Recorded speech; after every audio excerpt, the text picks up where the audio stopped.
La nouvelle saison du mythique télécrochet de TF1 qui démarre ce samedi 4 novembre s'annonce plus ambitieuse et prometteuse que la précédente.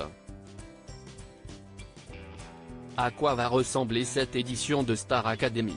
Télé Loisirs vous dit tout. Star Academy rouvre ses portes ce samedi 4 novembre. Après une courte et frustrante édition 2022 de seulement 6 semaines remportée par Annie Chadjo, TF1, pleinement rassuré par les audiences du format, avec près de 40% de la cible commerciale responsable des achats, promet cette fois-ci une vraie saison de 3 mois de son télécrochet, toujours animé par Nikos Aliagas et avec une quotidienne désormais diffusée du lundi au dimanche, soit 7 jours sur 7. Après une polémique à propos de 3 élèves évincés par la production à quelques jours du début de la nouvelle saison, la promotion 2023 comptera 13 élèves, âgés de 18 à 25 ans. Ce sont majoritairement des étudiants. Seuls 2 d'entre eux sont déjà dans la vie active, dont un ostréiculteur, révèle Jean-Louis Blot, patron d'Endemol. Et le casting s'annonce prometteur. Surtout chez les garçons.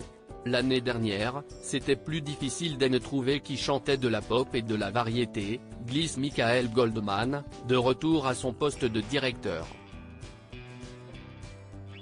Une ancienne choriste de Johnny Hallyday parmi les nouveaux professeurs de Star Academy 2023 à vos agendas. Cette saison, les meilleurs candidats passeront la fin d'année au château de Dammaril-Ellis.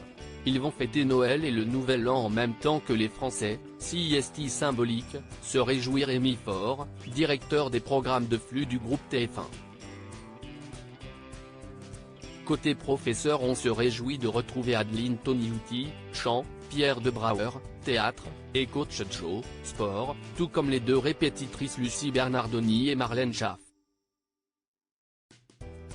On scrutera particulièrement les premiers pas de Cécile Chaduto, ex-choriste de Johnny Hallyday et France Gall, qui remplace Laure Ballon au cours d'expression scénique.